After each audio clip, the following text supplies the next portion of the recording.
استدلال۔ ان بچوں اور جوانوں سے گزارش کروں گا کہ اپنے ادلہ کو مضبوط کریں۔ ہلکی بات کرنے والا شیعہ نہیں ہوتا، مضبوط بات، محکم بات۔ اہل بیت کا چاہنے والا مضبوطی سے بات کرتا ہے۔ دلیل اگر نہیں ہے تو دلیل لے لو کسی سے، مانگ لو کسی سے۔ یہ خود سے جو دماغ میں بات آئی اس کو ڈال دیا اور دلیل اور جواب کے طور پر، اس میں کبھی کبھی کمزوری سامنے آ جاتی ہے۔ بات مانیں، اور اگر آپ کی بات کمزور ہے تو دوسرے کی مان لیں، کوئی مسئلہ نہیں ہے۔ یہ کیا بات ہوئی کہ اگر میں شیعہ ہوں تو میری ساری باتیں ٹھیک ہوں گی، اور اگر کوئی دوسرا غیر شیعہ ہے تو اس کی ساری باتیں غلط ہوں گی؟ یہ کوئی بات نہیں ہے، یہ معقول بات نہیں ہے۔ چند خامیاں میرے شیعہ برادری کو اپنی صحیح کرنی ہوں گی، ان کو صحیح کرنا ہوگا۔ چند خامیاں ہیں جو سنیوں کو صحیح کرنا ہوگا۔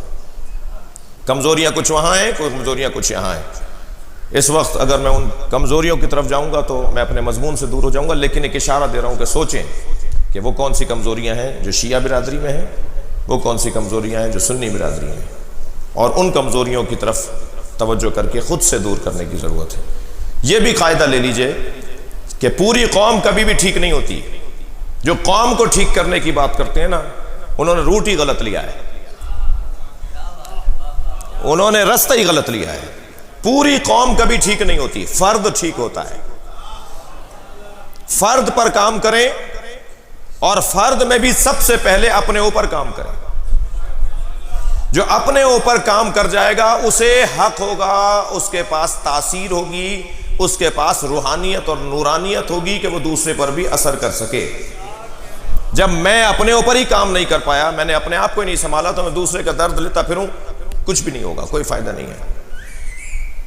اللہ نے ساری مخلوق کو بنا کر بڑی مخلوق کے حوالے کیا۔ پتھروں کو خلق کیا، انہیں پودوں کے حوالے کر دیا، اس لیے کہ پودے نباتات جماعتات سے افضل۔ جماعتات کو خلق کیا، انہیں حیوانات کے حوالے کر دیا، کیونکہ نباتات سے افضل حیوانات۔ حیوانات کو خلق کیا، انسان کے حوالے کر دیا، کبھی سواری کے لیے، کبھی غذا کے لیے، کبھی مال کی ترسیل کے لیے جانوروں کو انسان کے حوالے کر دیا۔ انسان کو کس کے حوالے کیا؟ اللہ جب ہر مخلوق کو بالا تر مخلوق کے حوالے کر رہا ہے تو انسان کو کس کے حوالے کیا؟ عزیزان گرامی توجہ چاہوں گا، انسان کو اللہ نے خود انسان کے حوالے کیا ہے۔ یا ایھا الذین آمنوا علیکم انفسکم، اے صاحبان ایمان تمہیں تم پر واجب کیا گیا ہے۔ اپنے اوپر غور کرو، بس اپنے اوپر توجہ کرو۔ بس جب میں اپنے اوپر غور کر کے اپنے آپ کو سنبھال لوں گا تو خود بخود میرے اختیارات بڑھتے چلے جائیں گے۔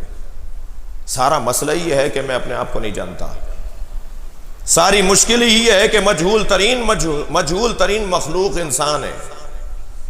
یہ پودوں پر تو ڈاکٹر ہو جاتا ہے، یہ پتھروں پر تو پی ایچ ڈی ہو جاتا ہے، یہ فلکیات کے اوپر تو ڈبل پی ایچ ڈی ہو جاتا ہے، مگر اپنے بارے میں سادہ زبان میں کہوں 5ویں پاس بھی نہیں ہوتا۔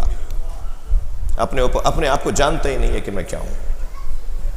سب سے بڑی خامی انسان کی یہ ہے کہ انسان اپنے آپ کو نہیں جانتا۔